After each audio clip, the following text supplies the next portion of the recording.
देखिए, हम हर बार पार्टी को यहाँ बताते हैं कि तेलंगाना में भारतीय जनता पार्टी की सरकार बन सकती है।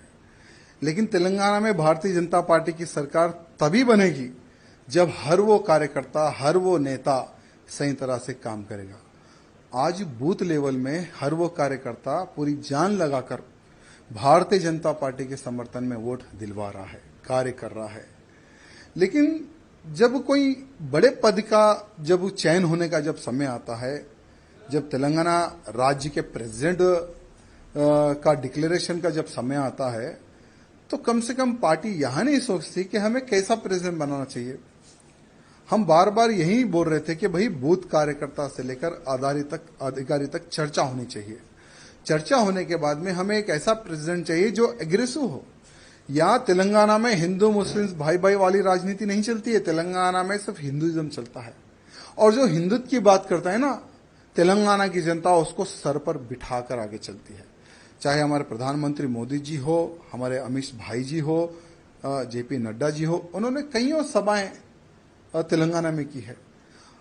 हर सभा में हजारों की संख्या में, लाखों की संख्या में उनकी सभाओं में कार्यकर्ता आते हैं यहां सुनने के लिए कि देश धर्म समाज के लिए आज भारतीय जनता पार्टी क्या कर रही है और क्या करेगी।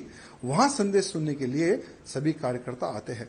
और आज भी हम भारतीय जनता पार्टी से जुड़े हुए तो हमारे प्रधानमंत्री नरेंद्र मोदी जी को देखकर, अमित भाई जी को देखकर, योगी जी को देखकर, नड्डा जी को देखकर, उनके कार्य को देखकर 2014 में भारतीय जनता पार्टी में हम सम्मिलित हुए। लेकिन दुर्भाग्य देखिए, 2014 से लेकर आज तक इतने तकलीफों का सामना हम लोगों को करना पड़ रहा, बाहर नहीं, पार्टी के अंदर ही। मेरे कॉन्स्टिट्यूंसी को टारगेट करना, मेरे जिले को टारगेट करना, मुझे टारगेट करना, आखिर कितने साल तक मैं सहूं इनका जुल्म। आज देखिए, जब पार्टी प्रेसिडेंट के नॉमिनेशन का आप जो सो नोटिफिकेशन आप डिक्लेयर करते हैं, जब हम जाते हैं भाई हम भी प्रेसिडेंट के लिए हम पूछना चाहते हैं, तो लगभग जो 10 लोगों का जो साइन चाहिए वो 10 के 10 लोगों को डरा के भगा देते हैं। यानी ऑलरेडी ये लोग जो डिसाइड कर लिए उसको हम प्रेसिडेंट बनाएंगे, ऐसा ये लोग डिसाइड कर लिए। हम क्या चाहते हैं? तेलंगाना की जनता प्रधानमंत्री मोदी जी के मार्गदर्शन पर चलने को तैयार है, अमित शाह जी के मार्गदर्शन पर चलने को तैयार है। योगी आदित्यनाथ जी को एक आइडल मानती है जनता यहाँ की। लेकिन दुर्भाग्य क्या है, हम ऐसे काम करेंगे जो प्रेसिडेंट कोई काम ही ना करे, कोई निर्णय ना ले। हम जो बोले प्रेसिडेंट वही काम करेगा, उठो बोलो तो उठो, बैठो बैठो बैठो, ऐसा ही प्रेसिडेंट का अगर आप चयन करेंगे तो कोई कार्यकर्ता पार्टी में काम नहीं करेगा। हमारा भी दम घुट रहा है, इसलिए हमने राम राम किया है आज पार्टी को। लेकिन एक बात है, भले हम बीजेपी पार्टी में रहो या ना रहो, लेकिन मोदी जी के, योगी जी के, अमित भाई जी के हम कट्टर समर्थक रहेंगे।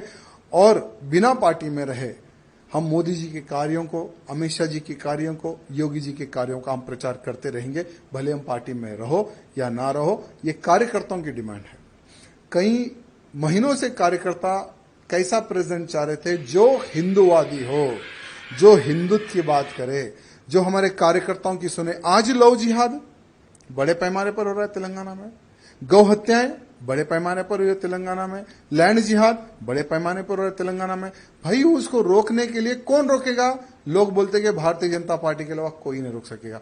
भारतीय जनता पार्टी की सरकार आएगी तो ही तेलंगाना का हिंदू सुरक्षित रहेगा। लेकिन भारतीय जनता पार्टी की सरकार कैसे आएगी? क्योंकि कुछ जो लोग है ना, जो एक नाग की तरह पार्टी को घेर कर बैठे हैं कुछ लोग।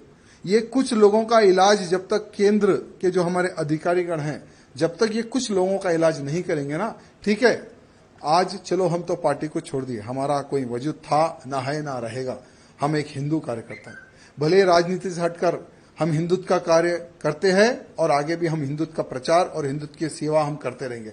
लेकिन उन कार्यकर्ताओं का विचार करने की आवश्यकता है जो एक विश्वास के तौर पर भारतीय जनता पार्टी से जुड़े हुए हैं। इसलिए हमारे प्रधानमंत्री मोदी जी से, अमित शाह जी से निवेदन करना चाहूंगा कि पूर्ण एक बार विचार करें और भारतीय जनता पार्टी का अध्यक्ष कैसा होना चाहिए, ये मैं नहीं, हर वो बूथ कार्यकर्ता, हर वो अधिकारी, हर वो जो पार्टी के लिए जो खून बहा है, उनका एक समावेश, एक मीटिंग करने के बाद में उन कार्यकर्ताओं का आप इलेक्शन कीजिए, उन कार्यकर्ताओं से आप प्रपोजल लीजिए, तब देखिए कैसा प्रेसिडेंट यहाँ के बीजेपी के कार्यकर्ता, बूथ कार्यकर्ता चाहते हैं, ये हमारे केंद्र के अधिकारियों को पता चलेगा। सर, आपका आगे कार्रवाई कैसे होने वाली सर? देखिए, कुछ नहीं, हमने किशन रेड्डी जी को यहाँ कहा कि आपके ही हाथों से हम पार्टी में ज्वाइन हुए थे 2014 में, और आपके ही हाथों में हम रिजाइन दे रहे हैं, हम पार्टी के बाहर जा रहे हैं, क्योंकि ये मोनोपोली जब तक पार्टी में बंद नहीं होगी तब तक पार्टी सत्ता में नहीं आएगी, और हम दम घुट घुट कर हम पार्टी का सर्वनाश हम नहीं देख सकते।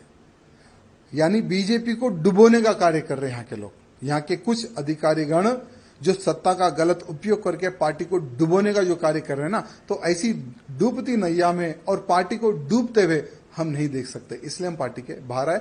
आगे का हमने किशन रेड्डी जी को रिक्वेस्ट किया है कि आप स्पीकर को भी एक पत्र लिख दो कि राजा सिंह बीजेपी का विधायक नहीं है, उसको सस्पेंड करो। अगर किशन रेड्डी जी वो भी अगर काम कर देते तो उसका भी हम समर्थन करते हैं। बाकी का हम एक हिंदू नेता है, धर्म प्रचार करना हमारा काम है, वही करते रहेंगे। सर, आप इतने साल से पार्टी में रहे, 3 बार आपने बीजेपी में जीते, और आपकी और पार्टी वर्कर्स को क्या बोलना चाहिए सर? मेरे पार्टी के कार्यकर्ताओं से यही निवेदन करना चाहूंगा, ठीक है, ये मेरा व्यक्तिगत निर्णय था, क्योंकि हर इंसान कुछ सालों तक जुल्म सह सकता है, लेकिन कंटिन्यू जुल्म सहे उतनी शक्ति मेरे पास नहीं है। लेकिन आप लोग पार्टी में रहिए, पार्टी की सेवा करते रहिए, आज नहीं तो कल आपके अच्छे दिन आएंगे।